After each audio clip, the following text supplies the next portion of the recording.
The announcement lasted less than a minute, but it shattered years of private expectation.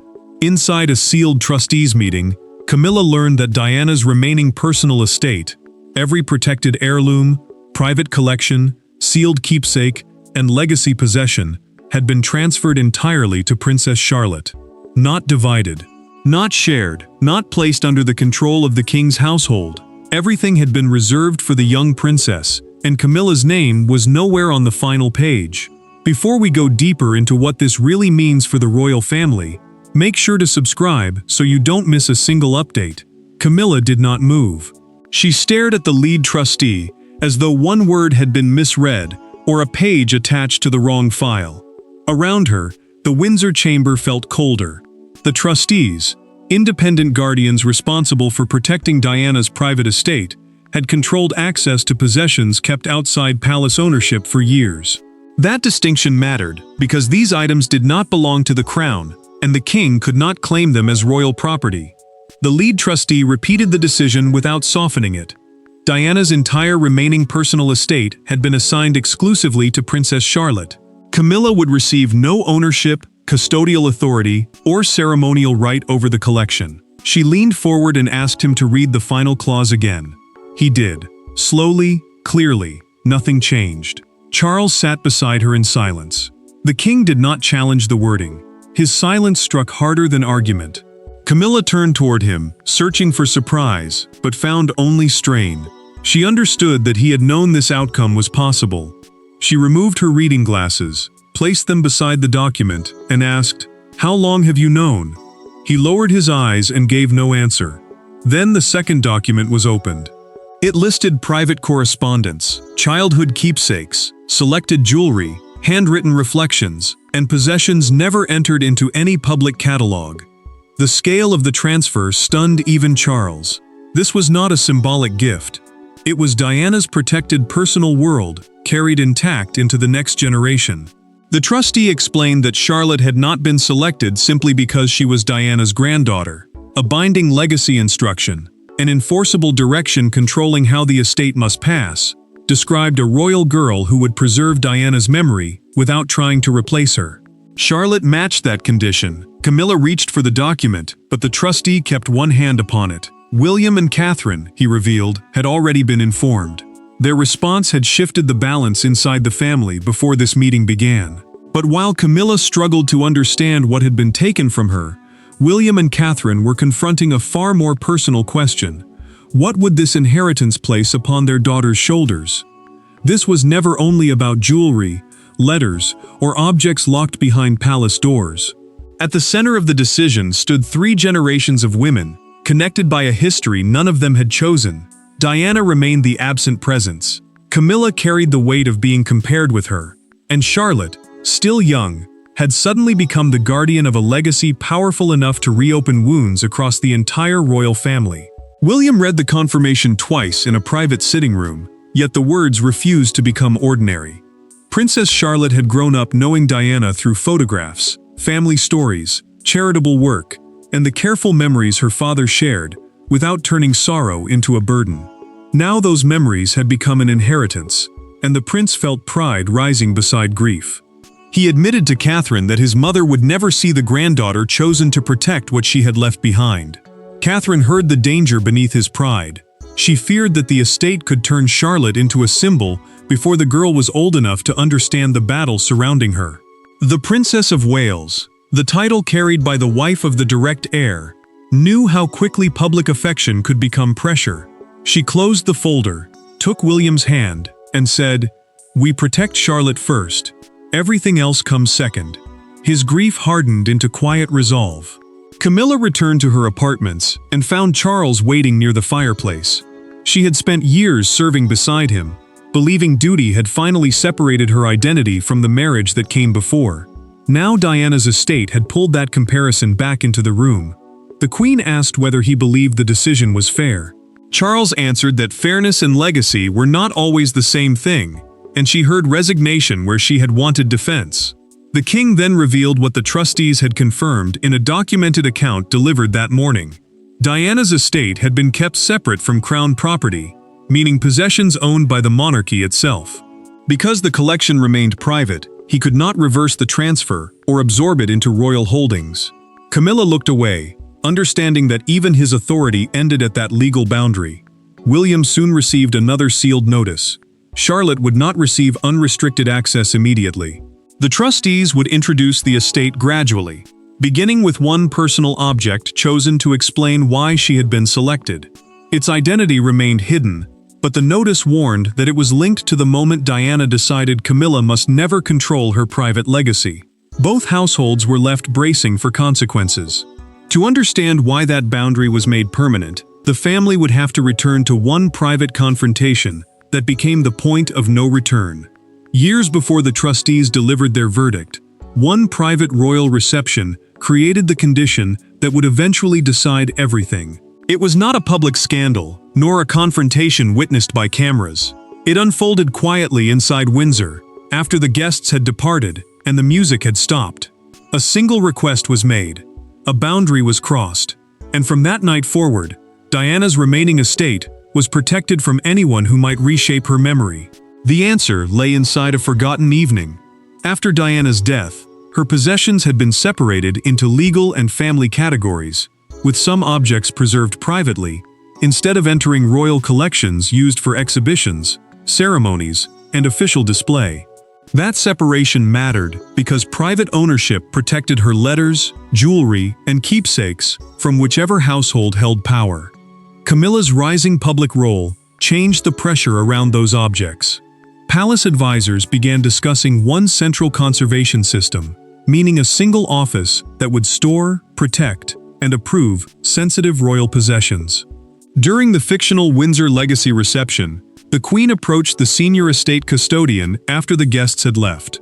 In a recorded account later filed with the trustees, she asked that Diana's correspondence, selected jewelry, and private keepsakes be placed under the reigning monarch's household.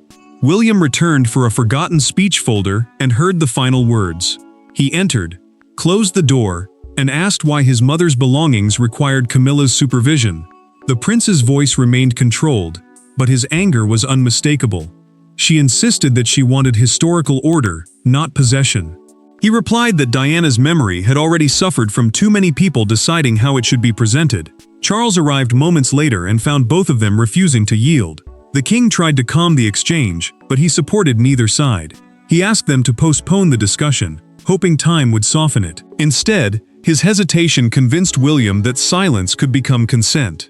Camilla watched him leave with the speech folder and understood that something irreversible had happened. That same night, William contacted the trustees and demanded a formal review of every discretionary clause, meaning every rule allowing administrators to choose how the estate would be protected. Their search uncovered an overlooked instruction permitting one future female descendant to become sole legacy custodian whenever outside control threatened Diana's emotional independence. Charlotte later became the strongest match. She was Diana's direct granddaughter, a future senior royal, and untouched by the conflicts that had poisoned the earlier generation. When Camilla learned that William's intervention had begun the process, she demanded to face him alone. The inheritance had begun as a legal safeguard, but when Camilla entered the same room as William, it became an unfiltered confrontation between memory and authority. There were no cameras, no secretaries, and no carefully prepared statements when Camilla confronted William. Only two chairs, one closed door, and decades of history neither could soften. She believed he had used Diana's memory to exclude her forever. He believed he had protected something that was never hers to control. What began as a demand for explanation quickly became the most honest and painful exchange they had ever shared. Camilla entered, carrying a copy of the decision, and placed it sharply on the table. She had requested the meeting after learning that William's actions following the Windsor reception had triggered the trustees' review. The Queen Consort had insisted Charles stay away. The prince agreed for a different reason. He would not force his father into another choice between the woman he married and the memory of the woman he lost. "You decided I could never be trusted before Charlotte was old enough to know what trust meant," Camilla said. William did not look away. He told her the decision had never been designed as punishment. It had been designed to stop Diana's private identity from being managed by the household that replaced her. The words struck with brutal force, because neither pretended the wound was new. For years, both had hidden that distrust beneath ceremonies, smiles, and carefully managed family appearances. Camilla's composure finally broke. She said she had spent years serving the monarchy, absorbing public anger, standing beside Charles, and proving that duty could outlast disgrace. Yet one sentence had shown her that acceptance could still be withdrawn without warning, no matter how faithfully she had served again. William acknowledged her service, but refused to confuse recognition with ownership. Becoming queen, he said, did not make Diana's private memory part of her inheritance. Then Camilla revealed the promise. In a recorded private conversation years earlier, Charles had assured her that she would eventually oversee every major royal collection, including unresolved material connected to Diana. William answered that the king had never possessed the authority to make that promise. The protected estate belonged to its trustees, independent guardians who controlled it until every legal condition had been met. Camilla pushed her chair backward and stood. Her hand reached the door, but William stopped her with one final truth. Charlotte would be taught to preserve Diana's history without using it against anyone, including her. The Queen paused, realizing the real power no longer sat with William or Charles. It rested inside a sealed mandate even the crown could not overturn. And when Charles finally demanded to see the authority behind the decision, he discovered that the crown itself had been deliberately placed outside the final lock. Royal authority can open palaces, appoint officials, and command ceremonies, but it could not unlock Diana's final private boundary. When Charles summoned the trustees, he expected explanation, flexibility, perhaps even compromise. Instead, he was shown a clause designed precisely for this moment, a legal safeguard preventing any reigning monarch, spouse, courtier, or household office from redirecting the estate once the designated heir had been confirmed. Charles faced the trustees inside his private library and demanded to know where his power ended. The lead administrator answered without hesitation. Diana's protected estate existed outside crown property, meaning possessions legally owned by the monarchy and controlled through official royal offices. These objects were different. The trustees were bound to protect their emotional purpose, not merely their financial value or historical importance. The king read the controlling clause in silence. When he reached the sentence limiting monarchical intervention, he lowered the page and rubbed his forehead. Camilla's pain pulled him in one direction. William's warning pulled him in another. He asked whether a shared arrangement could preserve Charlotte's ownership while giving the queen ceremonial oversight. The administrator refused. Symbolic authority, he explained, could later become practical control, and the safeguard had been written to prevent exactly that. Charles finally admitted what had remained unspoken. Years earlier, he had allowed Camilla to believe she would eventually oversee every major royal legacy collection. The promise had come from affection, not legal certainty, and now it had become another wound he could not repair. The lead trustee then revealed through a sealed, documented account that the decisive clause had been activated after the Windsor legacy reception, when Diana's private materials risked being reorganized under the current Queen's household. Anne entered after being summoned. The memorandum, an official written record preserved for future decisions, contained William's objection, but it also carried her independent recommendation that Diana's estate pass directly down the bloodline. Charles looked at his sister, searching for softness. She gave him none. This was not written against your wife. It was written against interference. Camilla heard every word from the adjoining room. She remained still as Charles understood the trap before him. To challenge the trustees publicly would expose the Windsor confrontation and make the king appear to seize Diana's possessions from Charlotte. He could defend his wife only by damaging his granddaughter. The queen turned away from the closed door. Unable to change the inheritance, she focused on what would happen next. The removal of Diana's objects from rooms she had considered securely hers for years. The decision could no longer be stopped, and within hours its consequences moved from legal pages into palace rooms Camilla had considered securely her own. The first consequence arrived without ceremony. No announcement was made, and no family member gathered to witness it. Two estate conservators entered a private palace gallery carrying a sealed transport case. Their instructions were precise. Remove Diana's personal sapphire writing box from royal household display and transfer it to the trustees' secure collection for Charlotte. Camilla encountered them halfway through the process, and understood that the decision was already reshaping the palace around her. Camilla stepped into the gallery and stopped. One conservator was lifting the sapphire writing box from its cabinet, while the other prepared the transport case. Estate conservators, specialists who protect fragile historic objects, had begun separating Diana's private belongings from items stored inside royal residences. Each removal was recorded not as a seizure from the crown, but as protected property returning to the estate reserved for Charlotte. The Queen asked where the box was going, although the sealed label already carried the princess's name. When the conservator said it had to leave immediately, she reached toward the open cabinet and froze before touching it. Her hand remained suspended, then fell. Camilla had reached the highest position of her public life. Yet, in that moment, she felt privately displaced by a woman whose absence still commanded boundaries. Charles arrived after an aide informed him of the encounter. Camilla asked him to stop the removal as her husband, even if he could not stop it as king. The monarch looked at the case, then at her, and said interference would deepen the damage. To halt the transfer now would challenge the trustees, wound William, and make Charlotte appear responsible for a struggle she had never chosen. The conservator then disclosed through the inventory record that the writing box contained a handwritten note. Diana had identified it as the first possession to be shown to the future female custodian of her estate. The note mentioned neither Camilla nor Charles, and it offered no attack upon the crown. It spoke of compassion, independence, and the danger of allowing public titles to erase private truth. New orders followed before the case had even left the gallery. Palace staff could no longer move, display, photograph, or loan any Diana object without approval from Charlotte's trustees. The change was immediate, and Camilla understood that more removals would come. Catherine heard what had happened and requested a private meeting. She would not defend the law or reopen the argument.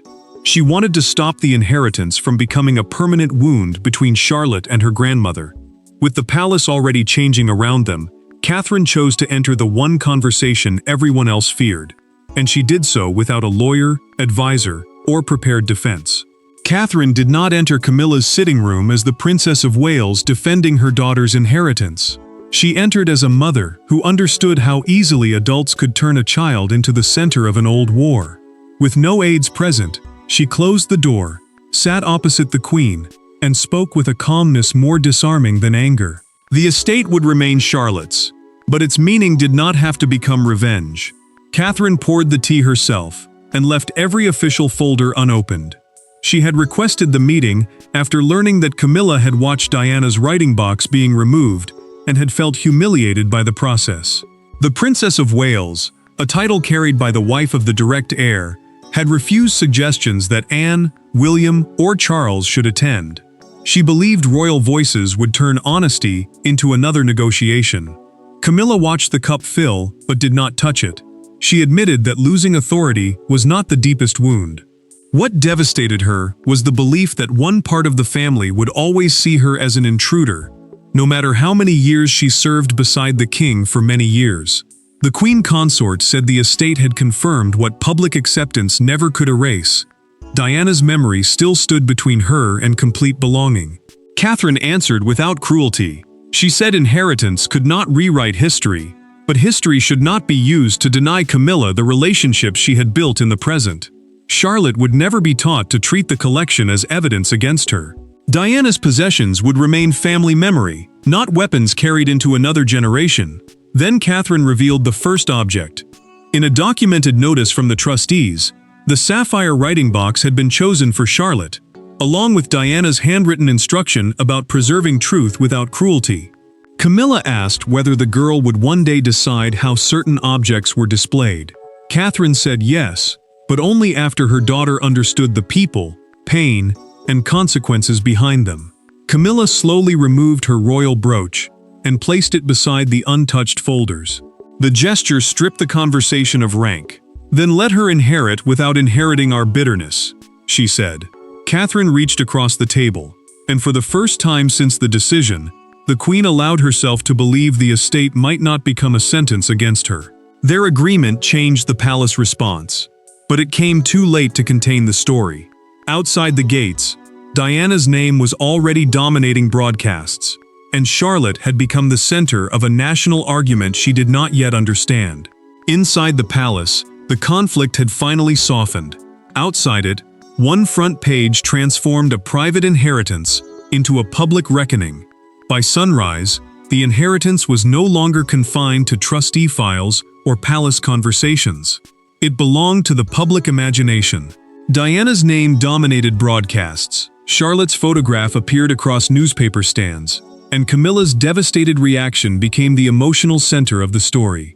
Yet one image captured the country more powerfully than every headline: a young princess arriving at Kensington Palace beside William, carrying none of the triumph the public had expected. William saw the crowd before Charlotte understood why it had gathered.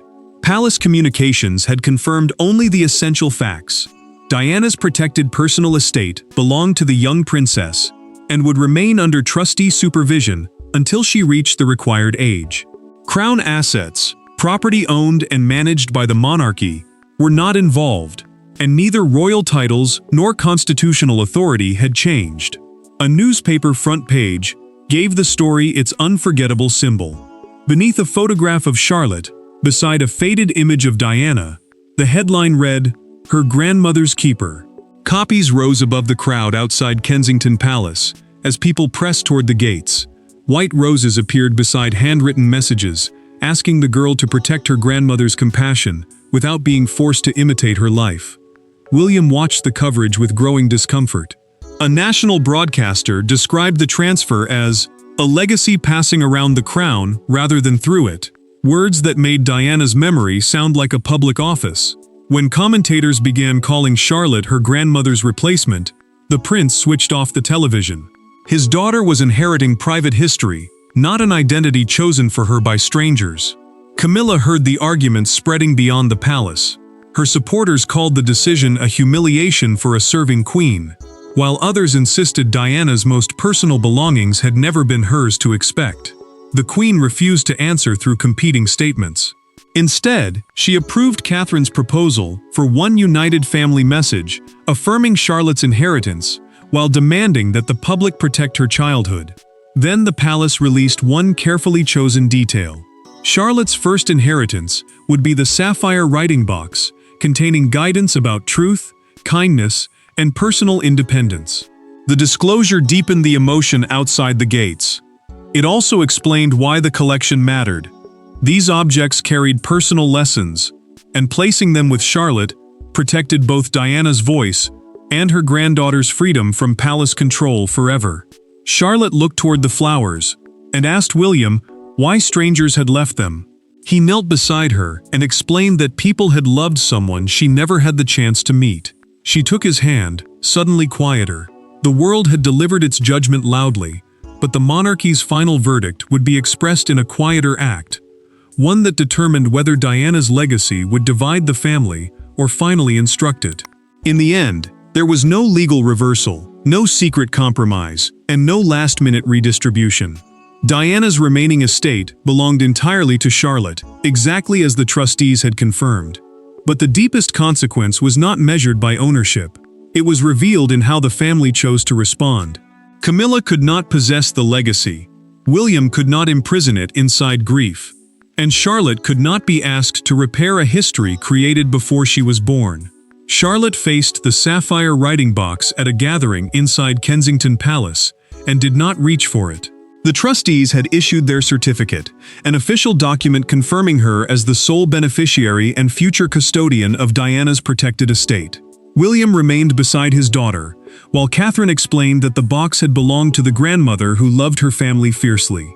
Charlotte noticed her father's emotion before she understood the object. She took William's hand and asked whether opening it would make him sad. The prince answered that memory could hurt and remain precious. For the first time, he offered Diana's legacy without the weight of battle, presenting it as a mother's love moving forward. Camilla attended by choice. The queen did not approach the box or question the arrangement. Instead, she told Charlotte that some possessions belonged to history, while others belonged to the heart, and this inheritance belonged to both. Her words carried no claim. They offered dignity where control had failed. Charles affirmed the trustees' decision through a recorded statement. The king ended suggestions that the crown might contest Charlotte's ownership, acknowledging Diana's place in family history without weakening his marriage. Catherine established strict protections around her daughter, ensuring that no exhibition, biography, documentary, or palace campaign could use the estate without considering the girl's well-being. Charlotte unfolded Diana's handwritten note. It asked the recipient not to become her replacement, but to remain entirely herself. That instruction freed the princess from an impossible burden. Camilla left without the estate, but not without dignity. William protected his mother's boundaries without turning them into punishment.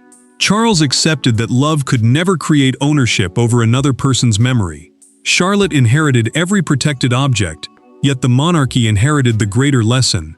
Legacy survives most honorably when freed from ambition, protected from rivalry, and entrusted to someone with no desire to rewrite it. And as Charlotte finally lifted the lid of Diana's writing box, the family did not witness an old conflict beginning again. They witnessed it ending, with memory placed safely in the hands of a new generation. Thanks for watching. Please don't forget to like and subscribe, and we will see you in next one.